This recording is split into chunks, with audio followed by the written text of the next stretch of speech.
जी अस्सलाम वालेकुम। आज 7th क्लास का important topic wave and energies को डिस्कस करेंगे। ये इसकी आउटलाइन है, इस आउटलाइन को देख लें।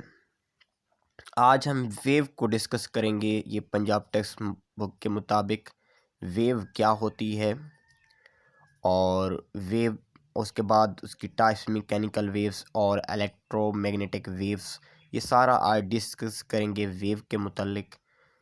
तो चलिए, वेव क्या होती है। वेव, या जिसे उर्दू में लहर कहती हैं, किसी मीडियम का आगे पढ़ते हैं। मीडियम क्या चीज़ है? मीडियम में खलल है। खलल क्या होता है?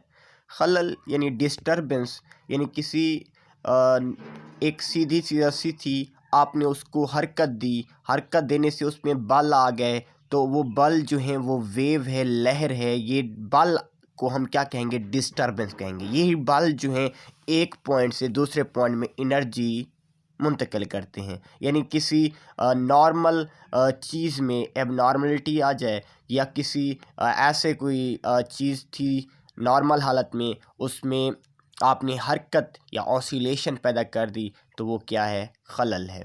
तो जो एक नुक्ते से दूसरे नुक्ते तक एनर्जी या तवानाई को मुंतकिल करता है, ये इसको वेव कहते हैं। एनर्जी की आगे डेफिनेशन बताऊंगा, परेशानी होने। ये डिफ़ाइन है।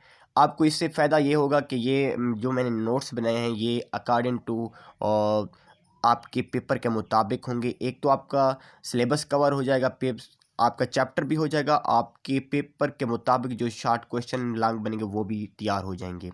तो ये आपकी मिसालें भी देख लें। वाटर वेव, आप इसकी मिसाल दे सकते हैं। साउंड वेव्स, रोशनी की लहरें, रस्सी में पैदा होने वाली वेव्स, ये सारी आप दे सकते हैं जब मिसाल की बात आएगी।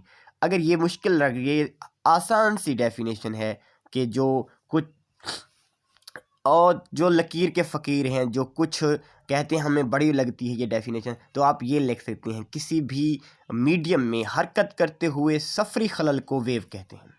यानी ये उनके लिए है जो बड़े डल स्टूडेंट हैं, कहते हैं बड़ी ये मुश्किल डेफिनेशन है पहली। तो ये किसी भी मीडियम में हरकत करते हुए या सफरी खलल को वेव कहते हैं। ये देखें ना, किसी भी, ये मैंने इसके अंदर अगर पानी ठहरा हुआ है, इसके अंदर स्टोन डालूं, तो स्टोन डालने से, पत्थर डालने से ये क्या हो जाती है? पानी क्या हो, ठहरा हुआ था, तो उसके अंदर ये जो पानी आगे पीछे ये रिपल पैदा हो गई हैं, वेव पैदा हो जाएंगे हैं, तो इनको हम लहर कहते हैं, वेव कहते हैं। देखना, पहले ठहरा होता है, डिस्टर्बेंस, ये खलल पैदा हो गया है, तो इसी को वेव कहते हैं। तो इंग्लिश मीडियम वाले कहेंगे सॉरी, इंग्लिश मीडियम वाले कैसे कहेंगे? Wave is a disturbance in any medium that transfers energy from one point to another. और एग्जांपल भी वही यही देंगे, sound waves, water waves, light waves, ये रोप वेव्स। अच्छा, ये उनके लिए है travelling distance in any medium is called wave. ये शॉर्ट उनके लिए इस तरह वो कहेंगे। अब आगे है तवन्नाई क्या होती है। तवन्नाई, एनर्जी क्या है, तवन्नाई क्या है? यानी एनर्जी जो है, हम इसे देख नहीं सकते, सिर्फ उस फॉर्म में देख सकते हैं। काम करते हुए जिस्म में हम इसको देख सकते हैं। अगर कोई बंदा काम कर रहा है तो वो काम करते हुए जिस्म में इसको देख सकते हैं। एनर्जी ना तो पैदा होती है, ना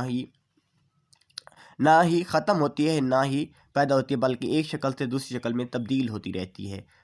इसकी तारीफ़ ऐसे करें, काम करने की सलाहियत को एनर्जी कहते हैं। बस आपकी लेवल में अगर कोई डेफिनेशन आ जाए तो आप इस तरह करेंगे। और इसके बाद मीडियम क्या होता है, जो अक्सर सवाल आया होता है, मीडियम क्या होता है? मीडियम मादा जिसके ज़रिए वेव सफ़र करती है, जिसके ज़रिए वेव सफ़र करती है, तो आप उसको क्या कहेंगे? अब यहाँ फेक का नुक्ता मैंने डाल दिया है, ये नहीं लगा हुआ था। ये सफ़र, जिसके ज़रिए वेव सफ़र करती है, मीडियम कहलाता है। यानी मेरी आवाज़ आप तक पहुँच रही है सॉरी, ये साउंड वेव्स के ज़रिए पहुँच रही है, तो ये एक मीडियम है। दो बंदे बात कर रहे हैं, तो ये उनका बात करने के दौरान ये एक दूसरे तक वो अल्फाज पहुंच रहे हैं, सर पढ़ा रहे हैं, स्टूडेंट तक वो आवाज़ जा रही है, तो एक हवा के ज़रिए वो जा रही है, तो हवा उनका एक मीडियम है। तो पानी भी एक मीडियम हो सकता है, पानी से एनर्जी ट्रांसफ़र हो रही है, जैसे पीछे मैंने आपको दिखाया था लहरें जा रही हैं, तो पानी भी एक मीडियम है, रस्सी भी मीडियम है। तो आप कह सकती हैं सॉलिड, लिक्विड, गैस कोई भी हो सकता है जो मीडियम के तौर पर एनर्जी को एक जगह से दूसरी जगह मुंतकिल करता है। ठीक है, आगे चलें। ये इंग्लिश मीडियम वाले कहेंगे the matter through which wave travels is called medium. ये वो मीडियम है। तो ये देखें एनर्जी कैसे ट्रांसफ़र हो रही है, लेफ़्ट टू राइट कैसे जा रही है। अब कैसे इसमें डिस्टरबेंस पैदा हो गया है किसी भी रोप रस्सी के अंदर, ये देखें ना, आगे to up and down motion में ऊपर नीचे जा रही है, वेव पैदा हो रही है। तो ये इसको क्या कहेंगे, इसको मीडियम कहेंगे। रस्सी अब इधर क्या है, मीडियम के तौर पर काम कर, रस्सी अपनी जगह पर मौजूद है, लेकिन क्या हो रहा है, एनर्जी एक पॉइंट से दूसरे पॉइंट में जा रही है, रस्सी अपनी जगह पर मौजूद है। आगे देखें, ये डेफिनेशन देखें, matter through which a wave travels is called medium. ये भी ठीक है। ये सवाल आ सकता है कि कैसे वेव ट्रैवल कैसे करती है, हाउ डू वेव ट्रैवल्स, या वो पूछेगा कि लहर सफ़र कैसे करती है, वेव सफ़र कैसे करती है। आप कहेंगे मीडियम के ज़रिए, किसी मीडियम के ज़रिए जो वेव होती है सफ़र करती है, वेव को मीडियम चाहिए। आगे हम मीडियम की बुनियाद पर वेव की अक़साम भी पढ़ेंगे। नेक्स्ट, वेव की दो अक़साम होती हैं। वेव को हम मीडियम की बुनियाद पर दो अक़साम में डिवाइड करते हैं, mechanical waves and electromagnetic waves. Mechanical waves की आगे दो अक़साम हैं, इनको हम डिस्कस करेंगे, परेशान नहीं होना, आगे मेरी वीडियो इन्हीं के मुतालिक होगी। मैकेनिकल वेव्स, मैग्नेटिक वेव पर हम इनको डिफ्रेंशिएट करेंगे, इनकी एग्जांपल सारा कुछ को आपके कोर्स के मुताबिक डिस्कस करेंगे। नेक्स्ट, मैकेनिकल वेव की दो टाइप्स हैं, लॉन्गिट्यूडिनल वेव और ट्रांसवर्स वेव। तो यहाँ तक हम वेव को डिस्कस कर चुके हैं, यहाँ आप इसको पढ़ेंगे, आसान तरीके से मैंने समझाया है। और इसकी अगर आपसे कोई इम्पॉर्टेंस पूछे, सवाल आता है क्यूएटी में भी, इस वेव की अहमियत क्या है, या दूसरे लफ्ज़ों में वो पूछता है कि वेव का फंक्शन बताएं। अगर वो फंक्शन बता रहा है, फंक्शन के मुताल्लिक पूछ रहा है, फंक्शन यानी अगर वो पूछे वेव का काम क्या है, काम काम के मुताल्लिक भी सवाल आ सकता है कि काम क्या है, इसका काम बयान करें, वेव का काम क्या है, फंक्शन क्या है। तो आप कहेंगे वेव का काम क्या है कि ये हमारी रोज़मर्रा ज़िंदगी में बहुत अहम है। ये क्या करती है, एनर्जी को मुंतकिल करती है एक पॉइंट से दूसरे पॉइंट में, एनर्जी को क्या करती है, मुंतकिल करती है, लेकिन विदाउट ट्रांसपोर्ट मैटर। रस्सी अपनी जगह पर मौजूद थी, देखे ना, रस्सी अपनी जगह पर मौजूद है, लेकिन क्या हो रहा है, वेव में एनर्जी ट्रांसपोर्ट हो रही है, एनर्जी ट्रांसपोर्ट हो रही है, एनर्जी ट्रांसपोर्ट हो रही है, नकल हमल, मादा नकल हमल किए बगैर, मादा रस्सी अपनी जगह पर है, लेकिन क्या ट्रांसपोर्ट हो रहा है, वेव में एनर्जी ट्रांसपोर्ट हो रही है। याद रखना, विदाउट ट्रांसपोर्टिंग मैटर, रस्सी नहीं जानी, रस्सी अपनी जगह पर रहनी, ये एनर्जी को मुंतकिल करता है। कम्युनिकेशन, हम बातचीत कर रहे हैं, इसमें भी वेव बड़ा इंपॉर्टेंट रोल अदा करती है, वेव का ये फंक्शन है। फोटोसिंथेसिस, अगर वेव ना होती तो पौधों में फोटोसिंथेसिस, खुराक बनाने का अमल ज़ियाई तालीफ भी ना होता। हम एक दूसरे को देख रहे हैं, लाइट हमारे सॉरी लाइट जो हमारे जो रेटिना पर पड़ती है तो उससे इमेज बनता है, इस वो भी वेव की शक्ल में आती है, हम एक दूसरे को देख रहे हैं, इसमें विजन में भी हमारी वेव बड़ा अहम किरदार अदा करती है।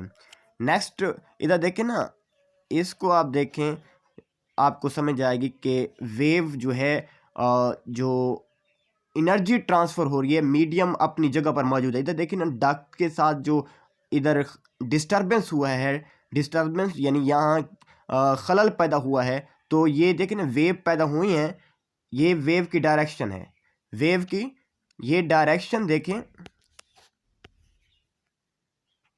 सॉरी ये देखें ना, वेव की डायरेक्शन पहले में देखें तो कैसे वो यहाँ है, यहाँ आप दूसरे में देखें वेव कहाँ आ गई है, लेकिन डक वही अपनी जगह पर मौजूद है, इधर आ गई है। तीसरे में भी डक वही है, लेकिन वेव कहाँ आ गई है, इधर आ गई है।